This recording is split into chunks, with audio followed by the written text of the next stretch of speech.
할렐루야. 사랑하는 반석의 성도 여러분, 2월 9일 화요일 아침 아까베 시간이 돌아왔습니다. 오늘 말씀은 누가복음 12장 35절에서 48절까지 말씀으로 함께 은혜를 나눠보고자 합니다. 우리가 주일날 살펴보았듯이 아브라함은 우리의 믿음의 조상인데요. 조상이라는 단어는 출발점이라는 것과 동일합니다. 그러니까 믿음으로 하나님께서 주의 나라를 여셨고, 우리들은 믿음의 후손으로 이 세대를 살아가는 믿음의 자손들이죠. 하나님의 백성들에게 필요한 것이 두 가지 있다 말씀드렸습니다. 첫 번째는 이 세상에 해 아래 관심 두었던 것에서 이제 떠나서, 그리고 하나님의 말씀을 따라 살아가는 것, 이것이 바로 우리 믿는 자들에게 필요한 두 가지 요소라 말씀을 드렸습니다. 이것은 너무나 중요한 것이에요. 그래서 예수님께서 이 세상에 오셔서 믿음으로 살아가는 것이 무엇이고 하나님의 말씀을 따라 살아가는 것이 무엇인지를 이제는 이 세상에 인간으로 오셔서 십자가를 지시고 순종하시는, 하나님의 말씀을 따라 순종하시는 예루살렘으로 향하는 길 과정에 누가가 많은 것들을 기록하는 것을 볼 수 있습니다.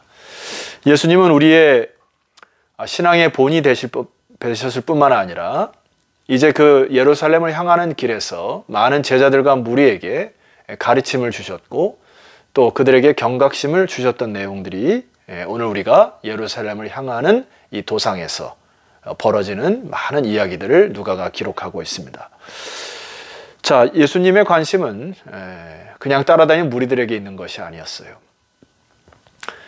온전히 이 제자들을 키우고 양육하는 여기에 많은 것을 집중하셨음을 볼 수가 있습니다.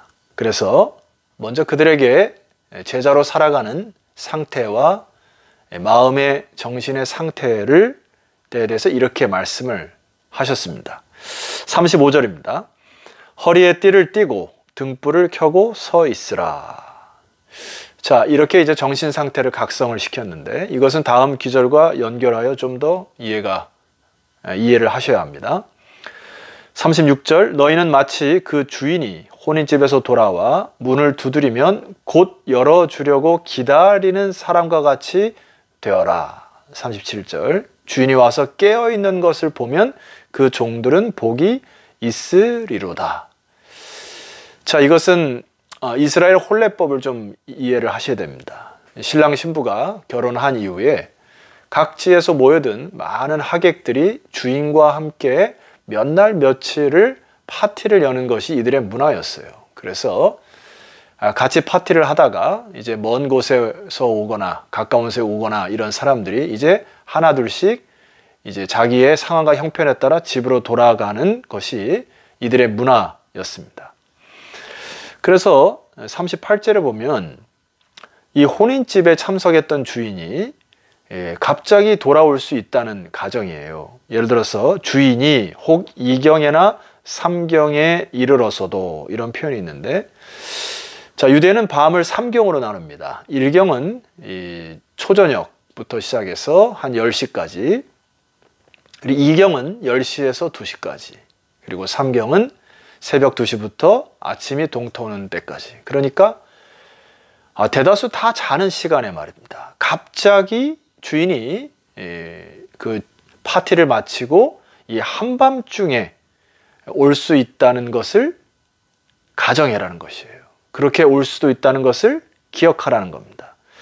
자, 그럴 때 주인이 올 때에 종들의 자세는 어떻게 해야 되는가? 첫 번째, 띠를 띠고 있어야 한다. 자, 주인이 이제 곧 파티에서 돌아온다는 약속을 하셨으므로 이제는 잠자는 복장이 아니라 일하는 자의 이 모습으로, 유대인들의 이 겉옷에 띠를 띈다고 하는 것은 이제 일을 한다는 자세 아닙니까? 주인이 곧 오신다고 하는 것들을 이제 이 종들이 자세를 취하라는 것이고요. 두 번째는 등불을 켜라는 것은 낮뿐만 아니라 이 주인이 밤에도 올 수 있으니 밤에도 깨어서 준비해라는 의미고요. 세 번째는 서 있으라, 이렇게 세 가지를 부탁하시는데, 서 있다라고 하는 것은 문을 두드리면 곧 가서 문을 열어드리는 맞이할 자세가 되어 있어야 한다는 것입니다. 군에 있을 때에 그 5분 대기조라는 것이 있었습니다. 그게 이제 비상시국이었는데요. 이제 뭐 간첩이 침투했다거나 혹은 북한에서 어떤 이상 조짐이 있다고 하면은 이 군인들 가운데에서도 항상 5분 대기조를 만들어서 비상시에 바로 5분 안에 출동할 수 있는 그런 그 그룹들을 만들어서 준비를 시킵니다.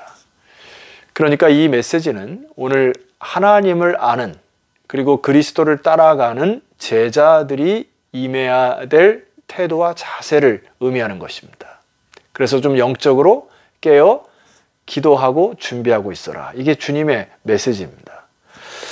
자, 37절에 보니까 주인이 와서 깨어 있는 것을 보면 그 다음 뭐라고 되어 있습니까? 그 종들은 복이 있으리로다. 주님께서 우리에게 또 제자들에게 말씀하는 것은 너희들이 깨어 있어라는 것입니다. 이 깨어 있어라고 하는 것에 대하여 주님은 경각심을 더 일깨우십니다. 39절 말씀 보니까 너희도 아는 바니 집주인이 만일 도둑이 어느 때에 이를 줄 알았더라면 그 집을 뚫지 못하게 하였으리라. 40절 그러므로 너희도 준비하고 있으라. 생각하지 않은 때에 인자가 오리라 하시니라. 여러분 상식적으로 도둑이 들 거라고 하는 그 예고가 있었다면은 깊은 잠을 잘 사람이 누가 있습니까? 그러나 우리가 주님이 오신다라고 하는 것들을 알면서도 깊은 잠을 잔다는 것은 사리와 이치에 맞지 않다는 것입니다. 그러니 다시 한번 주님이 다시 오신다고 하는 것, 이것은 부지불식간에 혹은 집주인이 2경이나 3경에 올 수도 있다는 가능성, 그리고 도둑이 아무 때나 들어올 수 있다고 하는 이러한 경각성과 시급성을 가지고 우리는 깨어 기도하고 준비하라.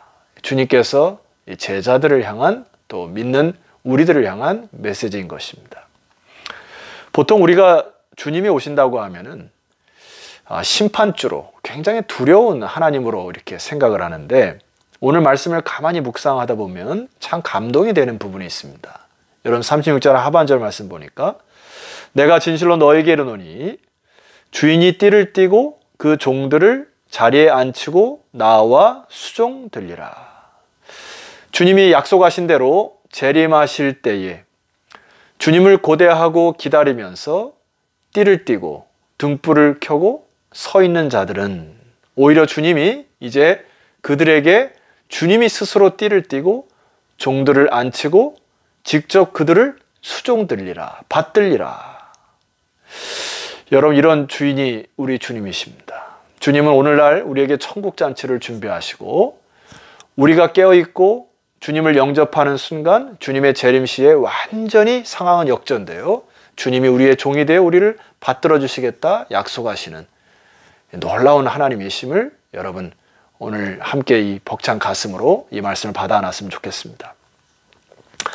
자, 이제는 오늘 이 예수님의 말씀 가운데 우리가 이 세상에서 깨어서 그 다음에 무엇을 우리 보고 하기를 원하시는지를 어떻게 삶의 자세를 살아가야 되는지를 우리에게 말씀하는 장면이 41절 이하입니다. 자, 이 가운데 누가가 독특하게 쓰였던 것은 41절에 베드로가 질문하는 장면입니다. 베드로가 여짜오되 주께서 이 비유를 우리에게 하심이니까 모든 사람에게 하심입니까? 하고 질문을 하죠. 그러니까 주님은 누가의 기록에 의하면 이것은 바로 하나님을 믿고 예수를 따르는 제자들을 향하여 정확하게 말씀을 하는 것을 환기시키는 거예요. 이것이 오늘날 우리에게 말씀하는 거라는 말씀입니다. 자, 42절입니다. 주께서 이르시되 지혜 있고 진실한 청지기가 되어 주인에게 그 집 종들을 맡아 때를 따라 양식을 나눠줄 자가 누구냐? 주님이 사용한 단어가 무엇입니까? 청지기예요. 여러분이 청지기라고 하는 것은 좀 풀면은 중간 관리자입니다. 이 중간 관리자로서 주인이 재산을 맡았을 뿐만 아니라 그 집 종들을 맡아서 그들에게 때를 따라 제때에 먹일 사람이 누구인가? 그래서 그런 지혜와 진실한 중간관리자의 역할을 주님께서 기대하신다는 겁니다. 자, 43절 이하로 조금 더 설명을 드리고 결론을 좀 드리도록 하겠습니다. 43절입니다. 주인이 이를 때에 그 종이 그렇게 하는 것을 보면 그 종은 복이 있으리라. 내가 참으로 너에게 이르노니 주인이 그 모든 소유를 그에게 맡기리라. 자, 역할을 잘 감당하는 자에게 이제 주인의 모든 소유를 맡기는 축복된 그것을 주신다고 하신 것이죠. 그런데 45절, 만일 그 종이 마음에 생각하기를 주인이 더디 오리라 하여 남녀 종들을 때리며 먹고 마시고 취하게 되면 46절, 생각하지 않은 날 알지 못하는 시각에 그 종의 주인이 이르러 엄히 때리고 신실하지 아니한 자의 받는 벌에 처할 것이다. 자, 이 청지기는 자기 위치를 착각한 것입니다. 자기가 마치 주인처럼 행세하는 것이에요. 그래서 주인이 더디 오리라 생각하여 마치 자기 마음대로 주인의 종들을 자기가 때리고 주인의 재산과 관리를 자기 것처럼 먹고 마시고 취해버리는, 그래서 그 역할을 감당하지 못하는 자는 주께서 벌을 내리시겠다 말씀하셨습니다. 47절과 48절 보면 주인이 주신 달란트대로 셈을 하시겠다는 내용입니다. 보세요. 주인의 뜻을 알고도 준비하지 아니하고 그 뜻대로 행하지 아니한 종은 많이 맞을 것이요. 반대로 알지 못하고 맞을 일을 행한 종은 적게 맞으리라. 여러분, 이것은 이해가 좀 쉽게 가시죠? 자, 무릇 많이 받은 자에게는 많이 요구할 것이고 많이 맡은 자에게는 많이 달라 할 것이니라. 오늘날 우리에게 하나님께서 각자에게 달란트를 주셨어요. 그것이 많고 적음에 따라 불평과 원망을 하는 것은 옳지 않습니다. 많이 받은 자에게는 많이 주께서 요구하시겠다 하셨어요. 많이 맡은 자에게는 많이 달라 할 것이라 셈하시겠다 하셨어요. 그만큼 무게와 책임이 큰 것입니다. 그러나 제가 여기서 강조할 것이 있어요. 48절 하반절에 보니까 자, 받은이라고 하는 단어는 헬라어의 그 문법에 의하면 수동태로 쓰여 있습니다. 그러니까 이 모든 것들은 주어진, 주어졌다의 의미입니다. 그러니까 여기에 청지기의 모든 재산, 관리, 그의 달란트, 자산, 이 모든 것들은 주님으로부터 오왔다고 하는 사실이에요. 자, 두 번째 단어 맡은이라고 하는 단어는 이건 뭐 중간태로 쓰여 있는데요. 그것은 맡겨졌다라는 의미입니다. 자, 주님께로부터 모든 것이 주어졌고 우리가 관리해야 할 대상도 역시 맡겨진, 하나님으로부터 주어진 이런 개념입니다. 그래서 에른스트라는 학자는 이것을 빌려받은 권이라 이렇게 표현했습니다. 여러분, 우리는 이 진리를 빨리 마음속으로 깊이 받으셔야 합니다. 모든 것이 주께로부터 왔음을 인정할 때 우리는 내 것이 아님을 선포하여 비교의식에서 벗어날 수 있을 뿐만 아니라 중간관리자의 역할을 회복할 것입니다.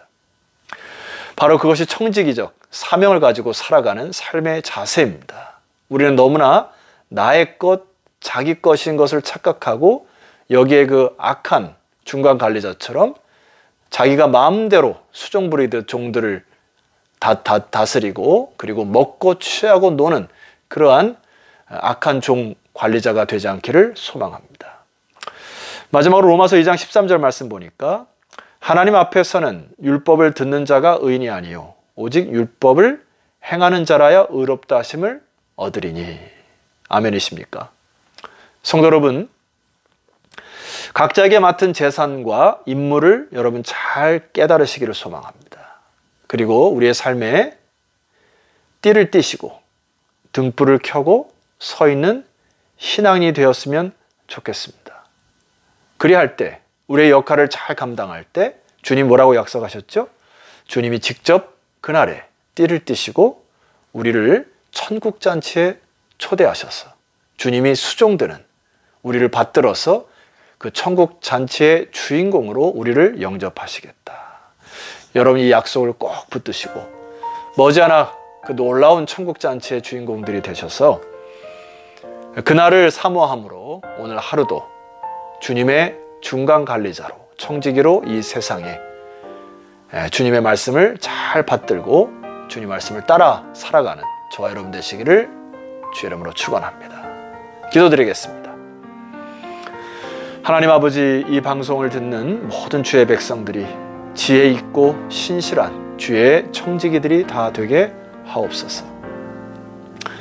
갈수록 믿음으로 살아가기 어려운 시대이고 또 주변에 너무나 우리를 유혹하는 것들이 많지만은 오늘 주님의 제자들이 되어 띠를 띠고 등불을 켜고 서 있는 이 자세로 회복하여 하나님께서 맡으신 놀라운 임무를 잘 감당하는 믿음의 사람들 다 되게 하옵소서. 예수 그리스도 이름으로 기도드렸사옵나이다. 아멘. 자, 성도 여러분, 내일 아침 누가복음 12장 마지막 절 부분을 가지고 함께 또 찾아뵙도록 하겠습니다. 내일 뵙겠습니다.